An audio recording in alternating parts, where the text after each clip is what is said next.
So what we're going to show now is a piece to help you understand where the responsibility lies and how it could be that somebody who either claimed to care about you, that should have cared about you, somebody that you feel trauma bonded toward, trust me, if you see this chart, you're no longer going to be trauma bonded, because you're going to see how they did exactly what they intended to do, and they didn't intend to do anything other than what they did. And they did it because they wanted to do it. And they did it because they liked to see you in pain. And they thought you were too stupid to ever figure it out. Well, guess what? As of tonight, you're going to figure some stuff out. So on that note, we're going to see. Oh, you may have, sorry, Emma, you may have to give me. Start again. I just did it. That's okay. So what we're going to see is, how do you make a sexual psychopath? Now, that's a weird title for it. How do you make a pedophile? How do you make a sexual psychopath? How do you create one? John, how can you say that? You're not even published. Do you know the literature should, well, okay, yeah, the literature. Where's the literature come from? It's important. Where's the literature come from? Well, researchers. What kind of researchers? Academic researchers. Okay, that means they work where? In an academic office. Okay, they're in school. I was with Geneva College for 8 years as a part-time adjunct prof. Okay. But you don't understand. They're in academia. Okay. So they did research on who? Pedophiles or serial rapist murderers. How did they do the research if they're sitting in academia? Well, they researched them. Okay. How? They interviewed them. How? They went into prisons. How? Okay. Bear with me. How? They had to get permission, and it's a lengthy permission. They had to write to the Secretary of Corrections, and they had to arrange which institution and which inmates. It's a very lengthy process. Where do they meet them? In the attorney rooms, typically. What's in the attorney rooms? You got a table, you got some chairs, you got speakers you're listened to. Especially with the inmates, meaning somebody's going to be listening. Or they're behind a pane of glass with a phone. Okay? So being recorded in one way or another, or you've got an officer right there. So is it confidential? No. So you're interviewing the world's greatest liars in the category of sex offenders. How do we know they're the world's greatest liars? Did they give themselves up, or did they wait till they were busted? They waited till they were busted. Why didn't they give themselves up? Because they weren't sorry. That's not a low self-esteem. They kept going.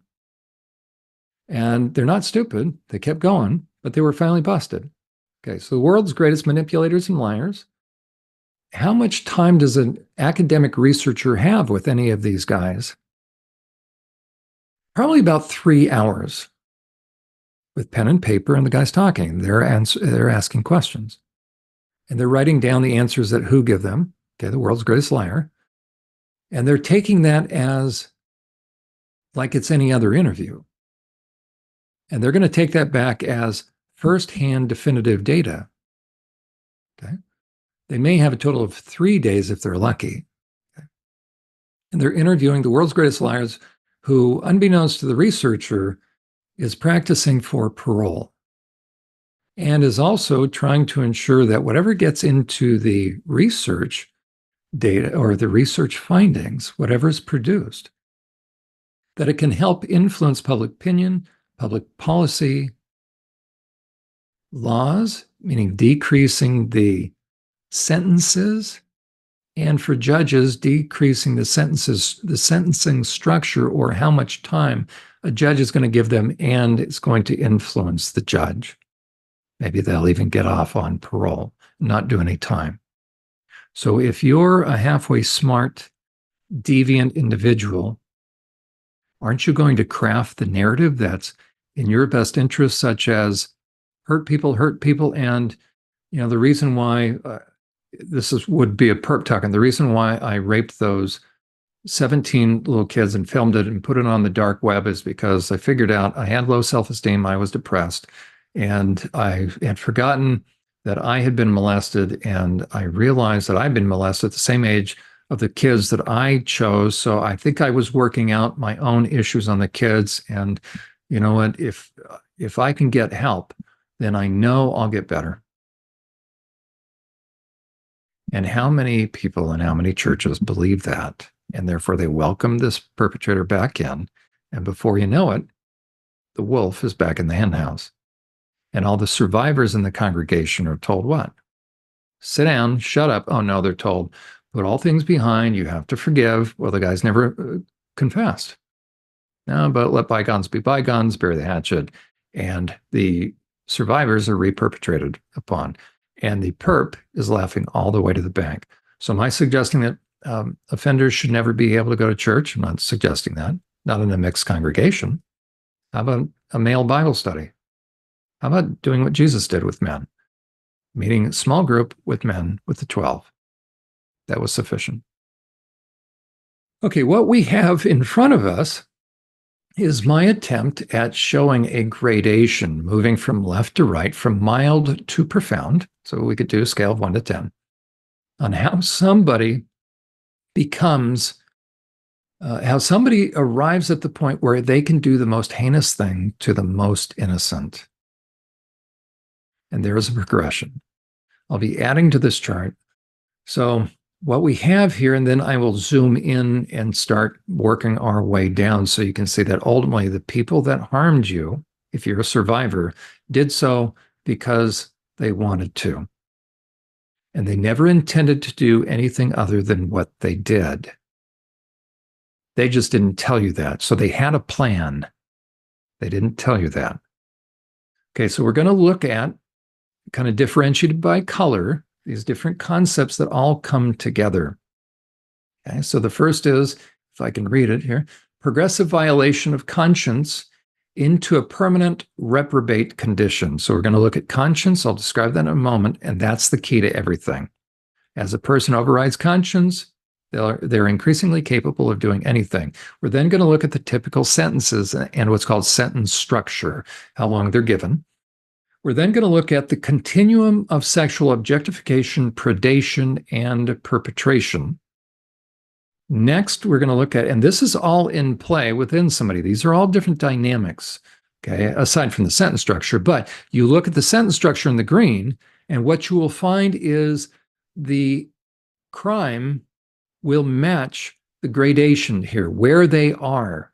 So based upon the crime, typically, you'll be able to find the category and work your way straight down. And you'll find out what kind of person you're dealing with. We'll look at the degree of deviant arousal, motivation, and degree of intentional harm. Then we'll look at the kind of pornography each of these categories are looking at. 100% of sex offenders. So this is probably true ever since the 70s. Okay, but 100%. It's certainly true since the year 2005. How do I know? Because I had access to the mainframe in the Pennsylvania Department of Corrections. Okay, so right here in the year 2024, 100% of every sex offender prior to their arrest, without exception, was deeply steeped in years worth of progressive pornography. Pornography now underlies all of offending. The issue is deviance. Let me repeat it because the naysayers, try to say, well, but what about pornography? What happened before pornography? So I'm going to speak to it again. Okay, let me be very clear what the issue is. Here's how a guy offends. He becomes deviant. That's the issue. You want to supercharge deviance? You want to go from gasoline to jet fuel, or you want to go from a bicycle to an F-18 in terms of speed to move through the process real fast? You grease the skids with pornography. So where it may have taken a guy 10 years to become deviant, or 20 years once upon a time, now it can take 3. So it is pornography that underlies what we're seeing in terms of all the sex offending now, because without pornography, you'd still have sex offending, but it would drop it by, I don't even know how much percentage. So pornography is the fuel that supercharges deviance for what we're now seeing. Okay? And 100% of all pedophiles, 100%, so without exception, are arrested and charged with possession of child porn, but it's child rape porn, And about 98%, they just don't hold on to it. What do you think they do with it? They send it around. So they disseminate or distribute it. So the dissemination or distribution. So it's almost unheard of. From 11 years of looking at criminal files, maybe 2% of the guys were busted with possession. It's always together. So possession and distribution or dissemination, different laws. I mean, different states they call it different things. In Pennsylvania, it was distribution. In Minnesota, it is dissemination, same thing. In quite a number of cases, it will be the production. How do you think it's produced? Okay, you're actually filming harming a child. Okay, but 100%, without exception, of all pedophiles are busted with, will have charges for child rape porn, and almost all with dissemination and distribution. Okay, so we'll look at the categories of pornography. We're going to look at the perpetrator's goal. Not just why do they do it? What motivates them? What are they getting out of it? Degree of malice and forethought. That's very important. Why? Because a part of you wonders, did they really intend to do it? Did they really know what they were doing? It was planned. And then we're going to look at what's the ultimate purpose and intent. That almost sounds like goals, but this is going to be how do you end up having an adult that will perpetrate the most heinous of offenses against a child, and then ultimately get into SRA and MK Ultra. Now, will you ever see that in a criminal charge? He was charged with SRA or MK Ultra. No. So for those naysayers that are listening to this, if you think that's your best defense, like there's no charges for SRA, okay. So evidently either you haven't worked in a prison, so you haven't seen police reports and police files and criminal charges, or you're lying through your teeth. Okay, so if you know, you can tell the truth now, right? What are you going to see? So if a group of perps were doing SRA against kids, what are you going to see in terms of charges? You're not going to see SRA. Now, like in Utah, some states are moving to have actual laws now, and therefore you're going to have criminal charges about ritualistic abuse. That's new. But the category has been there, but an actual law now has been passed in Utah. Okay, so that's going to be on the book. So there is ritualistic abuse, but you won't find SRA. So what are you typically going to find? So it will take investigating to find out what was this perp doing to get those charges. And they all plead them down. So whatever's on paper is not what they're originally charged with. So you can just be guaranteed whatever you're looking at. The only time, it's still rare, that he just takes it to trial. These guys always plead. As a matter of fact, according to a leading researcher in Canada, only 1 in 1,000 cases are ever tried and are ever tried. So for every one that's going to stand before a judge, 1,000 get off. That's significant. How much is taking place? Okay, so for SRA, you wouldn't have SRA criminal charges. Okay, what you would have is some of the charges we're going to look at. And the context, when you start to find, oh, there were other co-defendants. Oh, you're reading the report. Oh, crosses were found. Oh, different items were inserted in the child. Oh, yeah. Oh, there was all sorts of burned things around. There were other men. Oh, so it was a trafficking ring as well. There was, defilement of a corpse. It's a degradation of a body. You start to put it together. So it's not hard. Now, how many of the perps that were involved in SRA will actually ever admit it? Very few. I had a couple. Because they knew that I knew, and because they knew that if they weren't honest, they weren't going to get out of sex offender treatment. And did I force them to? No, but when it's pretty clear, because I've got all the police reports in my hand, and I say, tell me what's in the police reports. The most common thing, and it's always the pedophiles that do this, I don't know. I don't remember. Oh, okay. Either you have Alzheimer's, or guess what? We could be here in a while, and I'd hate to have your fellow inmates have to sit here longer and may miss their parole date Because that's rough, huh? Because what happens if a guy gets ticked? Does he have buddies on the block? Yeah, you better come out with it now. Okay, so that's kind of how it works. We help incentivize them. Okay, so we're down to degrees of malice, forethought, purpose, and intent, and then we will go into looking at what makes a sociopath, what makes a psychopath, and then we look at the degrees of complex trauma. And here it is: the perpetrator's deviant sex drive. We're going to be adding more to this chart, but I'll show you right now kind of the layering of how many different dynamic factors that are in play. That's different than a static factor. A static factor is something that doesn't change, but these are things that are progressive within someone. So we're going to find out if you look at over where my little cursor is. Okay, it's this level down here. So this is a layering effect. So by the time somebody ends up on the far right end of this continuum, they are very capable of involving themselves in very heinous things against kids. So let me see if I can. Oh, this is just a PDF. Okay, so I'm going to increase it this way. So we're going to begin to work our way through this chart. Okay, now let me see if I know how to do this. There we are. I'm going to increase it a little bit more. Not that much. Oh boy. Well, that's not bad. Okay, right there. I think we're still in. Yes, we are. Perfect. Okay. We're going to just work our way through this chart. What's the ultimate goal? Why am I covering this? Because I want those of you that are survivors, those of you that were victims, to understand the nature of the person that did this to you. So you could see there was nothing that you could have done to prevent it. And they were going to do what they were going to do regardless. The smarter they were, the greater the liars they were, they tricked you and they made it think it was you. Okay, so we're going to look at, and it always comes down to this. So we're going to look at the issue of conscience. This is the ultimate issue.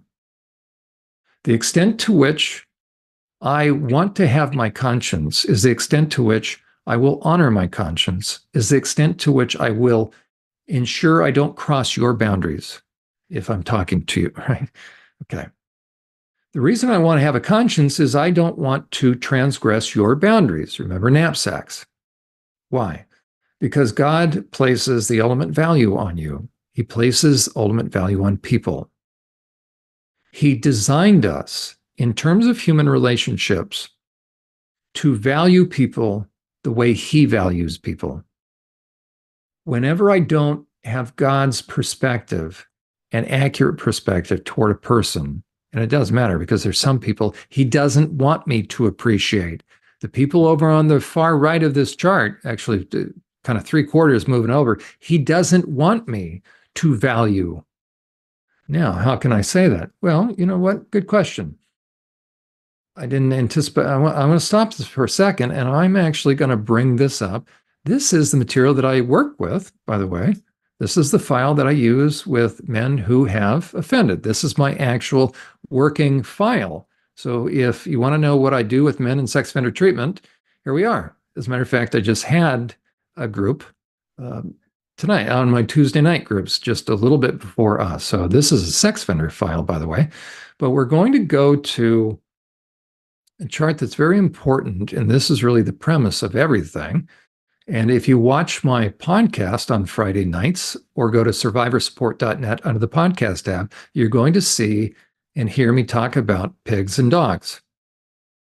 And what we're dealing with in terms of criminals, especially sex offenders, especially sexually violent predators, is massive pigs and dogs. Okay. And not just pigs and dogs, but I'm going to show you the category they're in. Okay. And by the way, in Matthew chapter 7, verse 6, what did Jesus tell this nice lady here? She's old Mother Hubbard. She's giving her very last items. Look, her cupboard is bare. She's giving them to the dogs and pigs. Jesus said, do not give what is special to dogs. Do not cast your pearls before. That's right. So we had better be able to spot pigs and dogs. Okay. Because if we can't, then we're going downhill. Now, what do I mean going downhill? It's kind of like this picture. And this will set the stage to show you how evil or how dark the kind of people we're going to talk about and where they are. Jesus said, we need to walk in the light. Actually, First John, if we walk in the light as he is in the light, we have fellowship with him. Plus, we want to grow. So the goal is to come out of the fog, move upward and onward. What I tell the guys I work with is nothing good happens in the fog. Why? Because down in the fog are the lowlands and the lowlifes and the predators and perpetrators. So God wants us to come out of the fog and grow us up. And so he's going to take us from one level of maturity to the next to the next. And actually, again, these are the actual, I'm saying actually a lot. This is, I worked with this tonight. So this is my file that I work with the guys, and including progression of deviance and psychopathy. So you see how there's a downward trajectory, right? Inadvertent to selfish to callous and indifferent to willful and purposeful. I'll just run through this very quickly, but then it's the same thing. The best way to understand selfishness and a perpetrator is an extremely selfish individual, okay, is always on a continuum. So you have porn influenced, porn saturated, deviant, twisted and dark, morally inverted, morally twisted, Book of Romans. But now, you know what? I think given over is actually maybe up here. But anyways, given over. Book of Romans chapter 1, 3 times God says he gave them over. That's a judicial term. The judge hands the person over to the officer and the officer takes them away. When somebody's given over, they're now a psychopath. This is actually the process of psychopathy. By this time, they now are reprobate. That's a metallurgy term, meaning it's no longer good for its intended purpose. Their mind is forever fixed. They are beyond hope because they've lost the desire to be any other way than they are. Modern psychology comes along and calls that a psychopath. That's where the sadism comes in, and then malevolence. But pornography creates a progressive degree of malevolence toward women and children. And ultimately, going back to this chart, you see our little guy on the right. He is the user, the manipulator. As a matter of fact, here are all the terms. And don't worry, I was just talking about the guy on the right. In this case, I've just flipped it on you. This would be the selfish person, the manipulator, the user, the perpetrator, the cult leader over here, who's going to dump his responsibility on somebody. It always starts small, gets larger, and you see it becomes unequal. So SRA MK Ultra is the ultimate lopsided relationship where they're using the child for their desired end. A cult is just like this way. If you are in an unhealthy relationship, and here's some of the descriptions, by the way: emotionally irresponsible, dysfunctional, harmful, toxic, unequally yoked, right? We're not to be unequally yoked, unbalanced, user up here, user, doormat, one up, one down, dumpor, dumpy, addict, codependent. Here it is: pig or dog, and rescuer enabler. Okay, so we're not to have that kind of relationship. Jesus said, do not cast your pearls before swine. That would be at the very least when it ends up in a toxic relationship. Those of you that have been on the receiving end of ritualistic abuse, SRA, MK Ultra, we're talking -10. That's the degree of these evil individuals. So it went from unreasonable, unhealthy to toxic. Not that it ever did, because if you're snatching a kid, okay, but what's happened is this: it's going to increasingly always be one way. They're going to get what they want, and you're going to end up carrying the knapsacks. You're going to carry the injury. You're going to carry the responsibility. You're going to carry the false guilt, which is called shame. You're going to carry the blame. You're going to be put in the untenable position. Why? Because they are meaning the perps are in the pig zone. They are given over. They have become twisted, and they have a reprobate mind. So it's really important to understand what reprobate mind means, what somebody is like as they get worse. And for those of you that have suffered from ritualistic abuse or MK Ultra, this is the level. We're talking the -10 kind of people. Now, in the chart I showed you, that -10 goes down at an angle. We're just going to put this horizontally, okay, from -1 to -10. That's the best way to read these. Okay, so we're going to look at, and it all comes down to conscience, because the extent to which I have a conscience is the extent to which I will not cross somebody's personal boundaries. To the extent that I start to override my conscience. Now, why would I want to do that? Because of ego, because of self.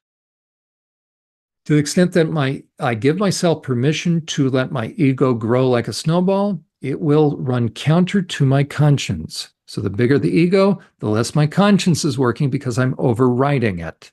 And there's a consistent way to override it. And if you override it enough, you will, and it will never work again. Modern psychology calls that psychopathy. If you have a psychopathic brain, you ain't ever coming back from that because that's God's judgment. What does that feel like to the person, to the psychopath? It feels tremendous relief. I mean, how can they sleep with themselves? They sleep really well. Why? They're not bothered by anything. Usually they have security guards outside, okay? But they're not bothered. You can get to a point where it just doesn't bother you. That's not a good, I'm not recommending that. I'm recommending a clean conscience, and therefore you're not bothered. But you can become so twisted and so evil, you're not bothered by anything. And here's the other piece. When they reach that point of psychopathy, of twistedness, of reprobation, where they morph from sociopathy into psychopathy, what happens is this. You reach a point where you actually are free from conscience, you like it, and then you see the benefits of it, and then you never want to go back, and you think it's stupid, and you think anybody with a conscience is a sucker, and why would you ever want to be any other way than what you are, and you want to double down on it. You hunger and thirst after unrighteousness. So you can't tempt them, you can't guilt them, you can't reason them out of being a psychopath. So that's why if you think being loyal enough is going to change them, is finally going to make them happy enough, guess what? They're never going to be any other way than what they are. They just didn't tell you that. So you can continue to sacrifice yourself or sacrifice others. You can continue to ruin your life. You can continue to shed your blood. You can continue to do whatever you're doing. I'm not faulting anybody, but everybody on the inside really needs to hear this. It's never going to stop because it's never going to be enough because they don't intend to stop because they just never told you the rules of engagement. They're laughing at you. The rules are, it will always be this way. Why? Because they intend it. Why? They benefit. Why? They're sick. Why? Because they want to be sick. Why? Because they like it that way. Let that sink in. You don't owe them anymore. You never did. We're now going to look at the conscience. Okay. Scale of 1 to 10. But you notice it kind of ends the words. And what I did, I don't know if I can do that. Yes, I can. Oh, I love this. Okay. Let's draw some lines. Oh, this will be good. I like this. Okay, everybody bear with me. We're doing this live. Okay, let's say, I'm just going to do this.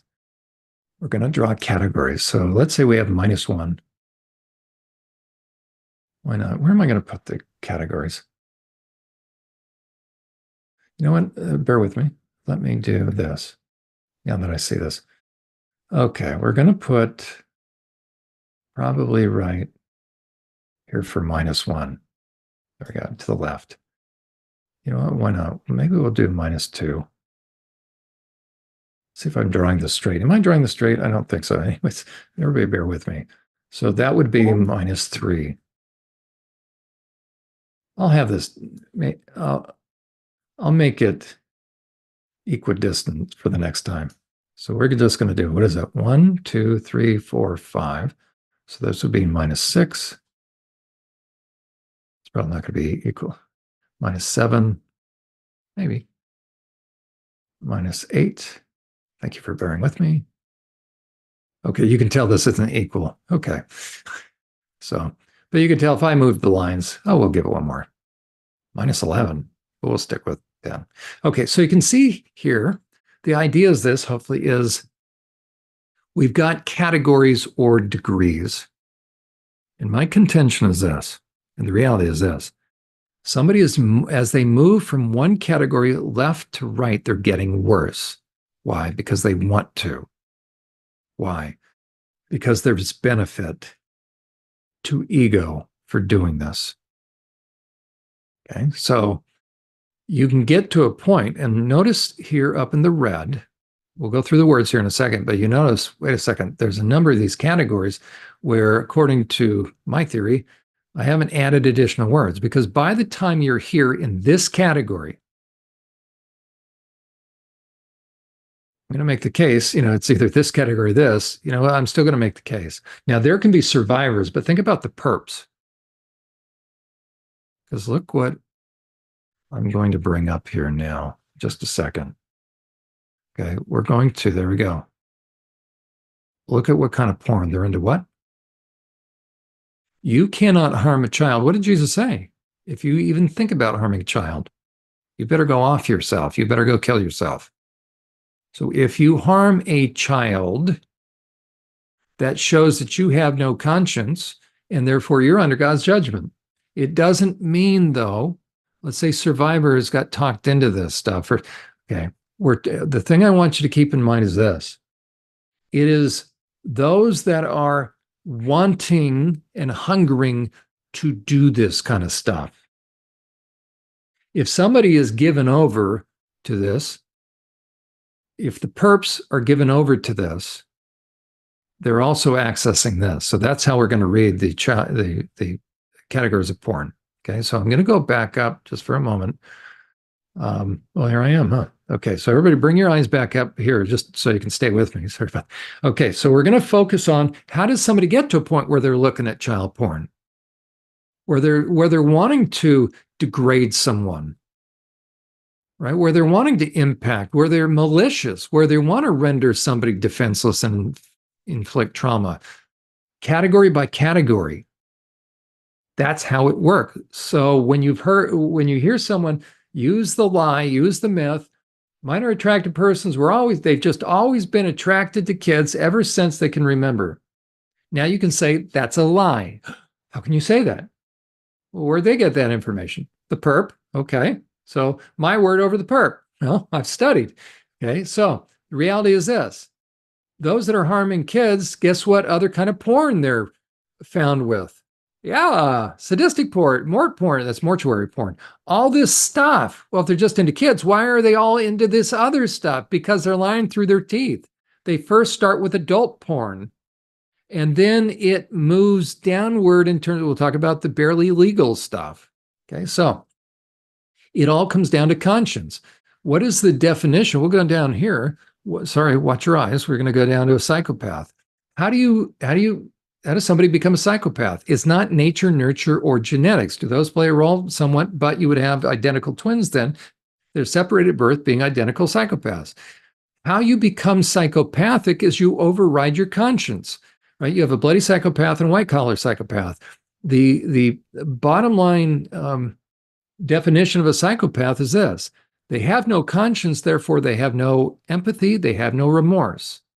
Meaning they're not sorry that they do it and they don't care about the impact. A sociopath, there's some difference between a sociopath and a psychopath. The difference is this. Sociopath is all about sales. Psychopath is about having a negative effect. Sociopath is driven by the satisfaction of how much he or she can gain. So they operate on a cost-benefit analysis. So when the cost outweighs the benefits, a sociopath will move on without much fanfare. They'll get out of Dodge. They're the snake oil salesmen. They'll just move on. They're not, or if somebody puts boundaries up, right? They're on to greener pastures. A psychopath, though, meaning if you allow ego to grow, and prior to that, it's narcissism. So the dark triad, it sounds cool, but it's redundant, and it's the person who did that really hadn't thought through. Okay, because to be a psychopath, let me ask you this: have you ever found a non-narcissistic psychopath? None of that's funny, sorry. But no, a psychopath, first and foremost, believes they're the center of the universe and they have the right to perpetrate, to get over on. And actually, the sociopath gets over on. Okay? So you don't have a sociopath or a psychopath without narcissism. And what is Machiavellian? That's just strategizing. Okay, well, that's what a psychopath is. They're driven by the thrill of the hunt and the enjoyment of inflicting lasting pain. So that's the difference between a sociopath and psychopath. Okay, it's all about effect. That's what the psychopath gets off on. It's not the goodies, but the effect for the psychopath and the satisfaction of being, it should say, the chess master. Okay, so game theory. A sociopath is into how to win friends, influence people. They will read a lot of business sales and organization book, business sales. These will read strategy. Very different. Sun Tzu. This is How to Think and Grow Rich. Okay, different. You'll see different books, by the way, in their libraries. Okay, so we're going to go back to conscience. Everything comes back to conscience. Sorry about if that made you dizzy. Okay, so think about a conscience prior to this, because we're looking at a problematic individual, a man, and we're going to focus on male for the just right now. Females are different, okay, by nature. So we're just going to kind of focus on male because the vast majority of sex offenders are male. The vast majority of people who are going to do heinous things to people are male, okay? So we're going to look at the progression. It's already underway. What I have left out over on the left-hand side is a sensitive conscience, is a receptive conscience. Receptive to, meaning they are being receptive to their conscience. God is speaking to them through a still small voice. So that's ideal. That's on the path of wisdom. That's on the path of life, the way of life. But if somebody starts to get off the path and down into, they're going downhill now, the snowball starts to roll, snowball of self, of ego. Think about the men that I work with. But this blue dotted line, by the way, that's the difference between legal versus illegal. So the men that I work with have crossed this blue line. But you're on the continuum of objectification, scale of 1 to 10, where our minds were designed to think God's thoughts. God's thoughts are you love people and you use things, not the other way around. As somebody's moving from left to right, think about a fighter jet, think about an F-16, F-18, flying into a thick fog or cloud bank. And let's say he does a barrel roll, but he doesn't notice. Let's say he's eating his peanut butter and jelly sandwich, which, right, no fighter jet pilot's going to do that. But let's say he got distracted, and before you know it, it's upside down. Okay. What would happen if the internal radar system suddenly came, he's hearing in his headset, mountain range, pull up, mountain range, pull up. We've got that warning going on. If he didn't know that in the midst of that thick fog or cloud, he got inverted, he would look at his instrumentation, his instrument panel, and what would it show him? Well, everything's upside down. Okay. But what is his conscience? Now, what is his speaker system telling him? Mountain range, pull up. So if left to himself, he is going to become inverted to where what used to be good, bad, right, and wrong, everything is inverted. And he actually is okay with it. So as somebody moves from left to right, picture a jet going into a cloud bank, and in the middle, he's doing actually kind of like category 4 and 5. He's starting to do a barrel roll. So when he gets right about in the middle, it's now permanent. And there's no going back. How can I say it? Because that's the book of Romans. God gave them over, gave them over, gave them over. Once you're finally given over, you lose the ability and the desire to ever want to be. So you lose the want to ever be any other way than what you are. And that's why it doesn't bother them. And that's why you can't reason with them.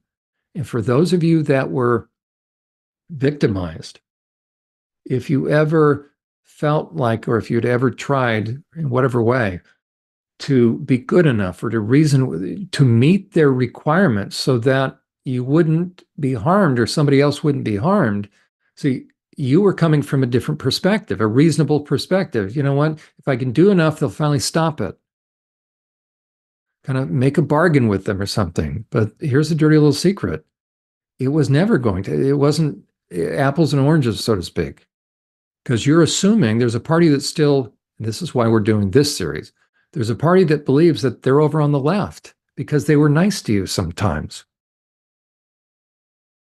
They were faking it. Because the further somebody goes over to the right, the more tricky they become, the more adept at, here, I'll scroll down again. Okay, here I go. Watch your eyes there. The more psychopathic they become. And so they become trickier. because, again, they are the chess master. Okay, so they develop the art of impression management. I'm going to scroll back up. Watch your eyes. Here we go. Scrolling up. Okay, we're going back to, again, here's how a conscience gets to a point where it is now silenced. And look at where in the chart it is, right? It's maybe 6-ish, 5, 6, 7. Okay, if you reach this part, it's dead. And from there on out, I mean, once your conscience is dead, it ain't ever coming back. You're a psychopath. And so that's why I don't need to fill in the rest. Where that word fossilized is to the right, once it's dead, it's dead. And that's where they start to harmonize with evil, by the way, or they're very susceptible to, and then they desire it, or some of them do. Well, you're certainly harmonizing with evil. Whether or not a perp gets into Satanism, that's a different issue, right? But some of them will. You have some perps that aren't psychopaths. I'm sorry, 100% of psychopaths, 100% of perps are psychopaths, sorry. But not all serial rapist murderers were Satanists. Think about Dennis Rader, BTK. As far as I know, he wasn't a Satanist, but he was demon possessed, right? When a factor X would come over him, he would describe that. Okay, here we go. So at first, again, we're now in the problematic realm. It's gone off the hill. It's off the straight and narrow. Now we're going downhill. So we've gone from a good position with our conscience. It's sensitive. It's sensitive. We're receptive. God's still small voice. Sorry, can talk to us. We're receptive. We want our conscience. But now, let's say one day we're not as receptive, but we still have a tender conscience. But let's say for whatever reason we resist a little bit more, and now it's still fairly tender, but it's not as tender. It's becoming a little less pliable. And then if we don't respond, we now will move into the sluggish realm and now enter this chart. Because by the time I'm not as receptive and responsive to the pull of my conscience, and ideally it would be God's still small voice that I would be hearing. If I'm not hearing him, he's going to then use my conscience. He probably still uses my conscience anyways.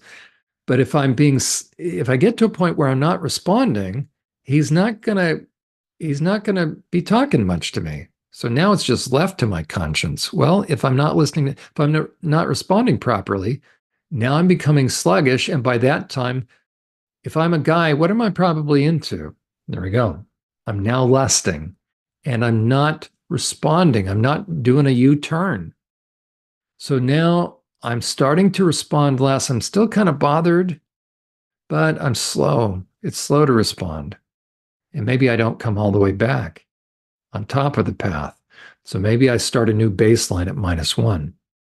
So I go from being sluggish in terms of my responsivity to God and my conscience to now what? Do you see the difference?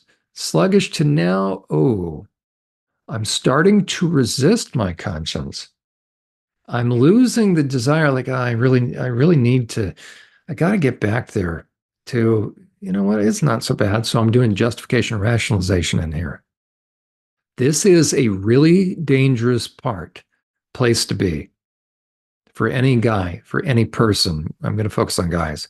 So what I've done is this, because I've gotten into lust, what am I probably doing now? Well, if I have a sluggish conscience, now I'm going on, in this day and age, I'm going online and I'm either starting to meet people. I'm certainly looking at porn. So that's where, okay, as a matter of fact, look what's, okay, you know what? Let me bring this one up too. So I'm going online. I just added this as far as some of the examples. Okay. I'm going online and by this time, I'm starting to now not really be bothered by as much that I'm lusting. So I'm giving myself permission. I'm staying online longer. I'm starting to go deeper as far as clicking where I'm going. So I'm becoming more impulsive, and you know what? It's okay. I deserve this. So now it's all about me. I'm becoming increasingly egocentric. What am I doing online? As a matter of fact, we'll keep going. See how this works? So we can stay in that first category, and you're going to see that I'm into unethical stuff and then immoral. Now, let me define the difference. Ethics has to do with how I'm treating people. This has to do with right and wrong. all things being equal, like the Ten Commandments. Now, how can I separate out, how can I say something would be unethical but not immoral? How about if I work as a teacher, a college professor? I was a college professor, okay, part-time. And what happens if I have an over 18 student? So let's say I'm a 35-year-old college professor and I have a 25-year-old student that we've got chemistry. All of a sudden we look out there and before I know it, she's dressing up or dressing down nicer and nicer, right? In class, everybody stay with me, but right? She has a couple of additional questions each class, and some of the classmates are starting to notice. It's like, wow, what's going on with Miss So-and-so? Ooh, right? Maybe the teacher. Okay, so here's what is the teacher supposed to do? The instructor, the teacher, how about the boss? Right? This could happen at work. Anytime there's a power differential, you aren't supposed to. How about therapist client? How about attorney client? How about clergy parishioner? Okay, we've got this power differential, coach and athlete. You're not supposed to do that. Every coach, every teacher, every instructor, every therapist, psychologist, doctor, patient, right? Anybody that's operating in a professional capacity, it's unethical to enter into a dual relationship. And now I'm focusing just on kind of the physical sexual, meaning that's what I'm focusing on right now. Okay. Well, what would have happened if that 35-year-old teacher had met that 25-year-old student in a different situation? Let's say they didn't meet in his class. That's interesting. Let's say he's an instructor in computer technology, and she is a psychology major, okay? And she doesn't have any classes with him. Would there be any problem for him to ask her out and, in a way, start dating? Technically, no. Now, some institutions will say, you know what, you're going to have to, that the instructor would have to get permission from the administrative hierarchy to do that. But that wouldn't be, here it is, that wouldn't be unethical. As a matter of fact, at Biola University, there was I know two instructors that, okay, wait a second, they married this, I can't even think about this, but until after, okay, after they graduated. No, you know what, but they were decent, but they had to go through a very, okay, they dated after they were out of the class. I mean, sometimes those things happen, but good couples, great couples, but it presents ethical challenges, right? So the institution made them go through a lot of very stringent things to make sure that there wasn't any power differential, okay? So you can have it unethical. So let's say an instructor and student fall in love, okay? But you can't fall in love when you're teaching her, right? A lot of different things. So you could have a scenario where two people do fall in love. So we would say that's not unethical. But in this case, let's say a teacher, so here's the guy, he's getting into lust, and now he's checking out the college students in his class. Well, and so secretly now he's spending more time and he starts kissing them in his class in office hours. He can be brought up on ethics violations, right? He's going to lose his job. Why? Now, if they'd met in a different capacity, some enchanted evening across a crowded room, 35-year-old meets 25-year-old to go out on a date, that would not be unethical. But because of the power differential, it's unethical. Okay. But let's say they haven't done anything. Let's say he hasn't hopped into bed with her. It's still unethical. Okay. So you can be moral, but be unethical. A dual relationship that's messy and has power differential. Okay. So if a guy's getting into lust, I'll tell you what he's starting to do. He's playing on the edge. If he's a boss, he may start doing what with coworkers.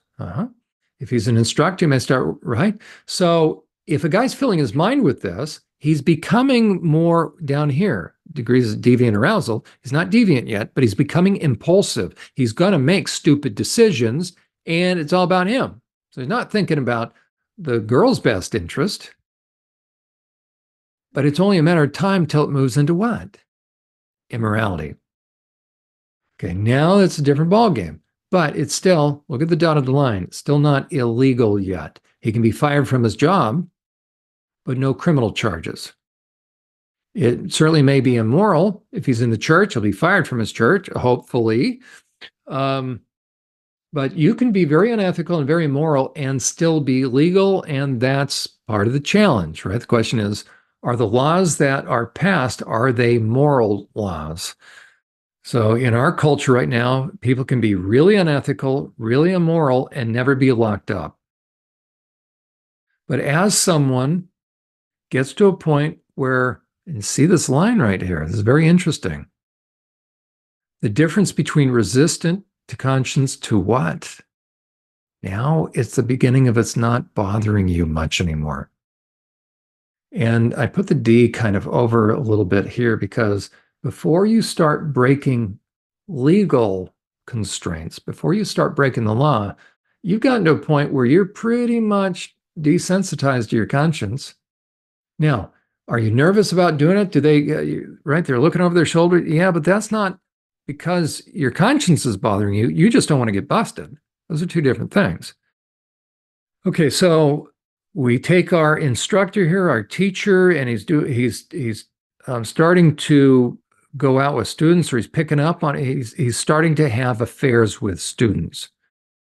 I'm just making this up, but it happens all the time, right? What would we say he is? He's certainly impulsive. He's egocentric. He's not thinking about her and her future. What kind of porn is he into? We would call it softcore or gateway. So Playboy, Penthouse. These are so mild now, right? But once upon a time, so it's still at that level. That's why I added Victoria's Secret. Because what happens if you have a guy getting into Victoria's Secret? I'll tell you what. Where's his mind going? It's going to progress. Okay, anime and furries. If you all are familiar with that, anime is that Japanese styled animation, and it has, you look at that stuff long enough, and before you know it, it gets pornographic, and furries is anthropomorphic, and it gets very deviant, very highly sexualized. What is the goal? It's for him, like Mick Jagger, can't get no satisfaction. So it is self-satisfaction. And I'm looking down. Okay, so the person hasn't become a sociopath yet. He still has a conscience. Okay, watch your eyes. I'm going to scroll back up. We're now going to shift into the second category. Why? Okay, watch your eyes. I'm scrolling. Here we go. Why? Because he's on a roll now. Why is he on a roll? Because ego is growing. Why? Because he's starting to benefit. He's becoming, it's just the appetite is increasing now. And he's gotten away with it.